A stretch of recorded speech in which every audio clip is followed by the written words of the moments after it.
Melalui unggahan poster dan infografik di akun media sosial, BEM UI mengkritik kinerja pemerintah selama 3 tahun.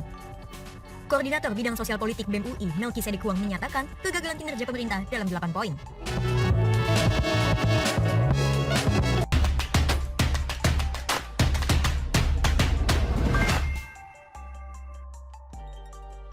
BEM UI dan kritikan made by order. Mau terlihat pintar malah jadi bungul. Ditulis oleh Manuel dari siwar.com. BEM UI barusan saja merilis sebuah cuitan yang berseri-seri untuk mendiskreditkan pemerintahan Joko Widodo yang sudah masuk tahun ke-8 ini. Sejak tahun 2014, BEM UI konsisten memamerkan ketidakcerdasannya. BEM UI diisi oleh mahasiswa entah spesies gagal atau bagaimana, melihat bagaimana pemerintahan Presiden Joko Widodo dan Ma'ruf Amin adalah pemerintahan yang gagal. Gagal menurut mereka adalah kinerja yang dianggap tidak maju. Saya kira kritikan seharusnya sifatnya membangun dan memberikan dampak positif. Akan tetapi kritikan BEM UI gak lebih dari sekedar ungkapan kekecewaan yang tidak meminta solusi. Biasanya orang kalau kecewa dikasih solusi. Beberapa kali Presiden Joko Widodo dan pemerintahannya menjalankan mandat rakyat dan memberikan banyak jawaban kepada permasalahan masyarakat. Seharusnya BEM UI menyadari bahwa kuota pendidikan pun sudah diberikan sesuai permintaan. Akan tetapi yang dilakukan oleh BEM UI ini ibarat malin kundang yang durhaka sama bapaknya.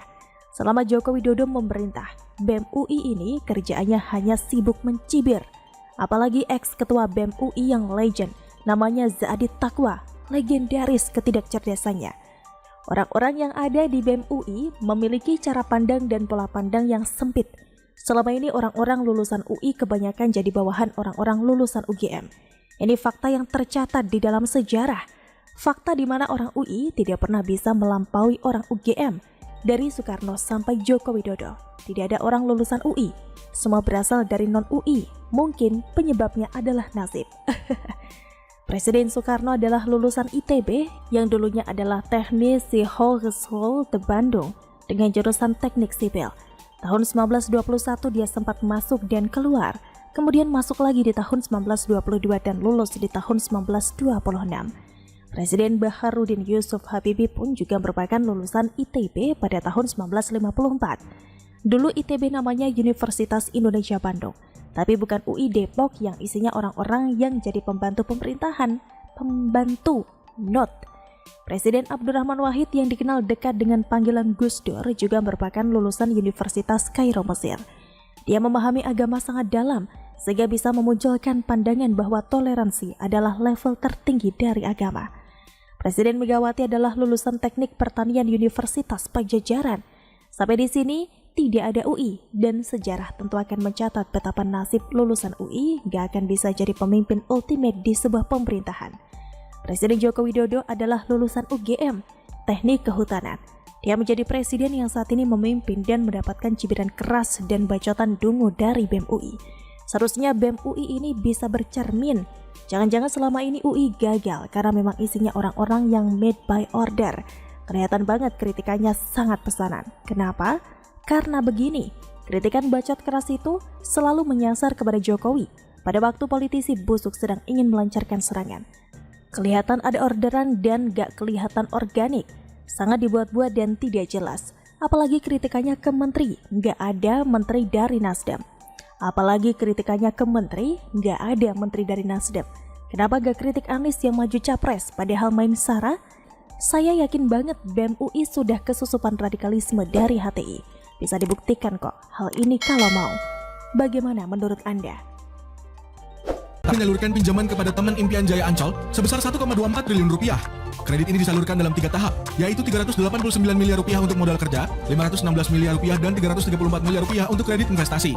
Dilansir dari Tempo.co, Direktur Utama PT Pembangunan Jaya Ancol, Tengku Sahir Syah.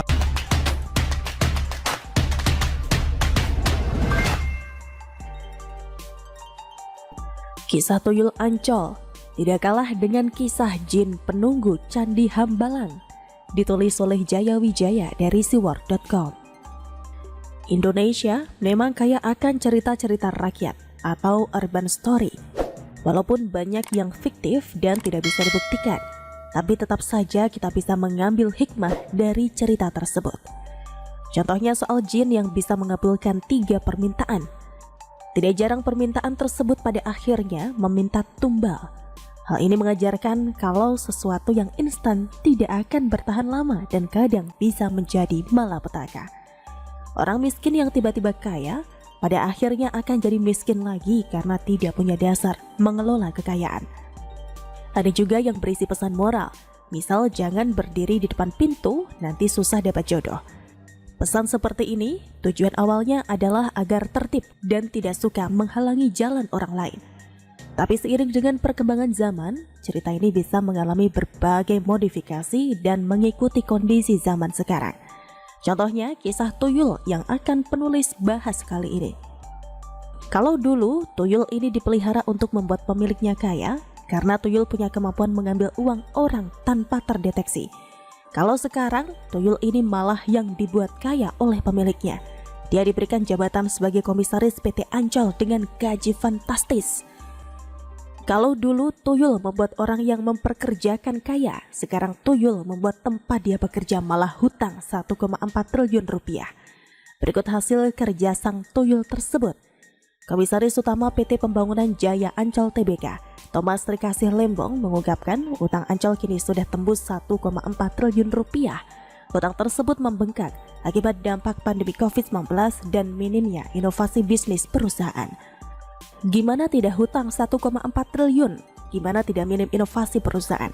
Kalau tuyul yang bekerja di PT Ancol tidak pintar memburu uang seperti tuyul pada umumnya, ya mungkin tuyul juga pengen mengikuti perkembangan zaman. Bosan dong kalau terus-terusan mengumpulkan uang untuk sang tuan. Tuyul juga pengen eksis di media sosial dan punya banyak follower. Tuyul sekarang juga ingin sering masuk TV, muncul di acara-acara debat. Semua ini demi harga diri tuyul dan perkumpulan tuyul seluruh Indonesia. Masa jin penunggu Candi Hambalang saja yang terkenal? Tuyul juga boleh kalau eksis dong, Bray. Masalah Ancol jadi hutang 1,4 triliun rupiah itu tidak masalah buat sang tuyul. Karena sang tuyul sekarang jualan jasa bazar, biar sang tuan makin terkenal dan sekarang bisa nyapres.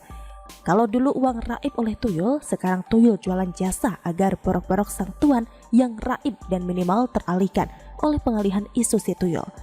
Terbuktikan sekarang tuan sang tuyul sudah jadi baca pres dari Partai Genderuwo Brewok. Jadi itulah sekelumit cerita tuyul di dunia modern ini. Bukan cuma manusia yang eksis di media sosial. Kini tuyul pun tidak mau kalah saing. Begitulah kura-kura. Bagaimana menurut Anda?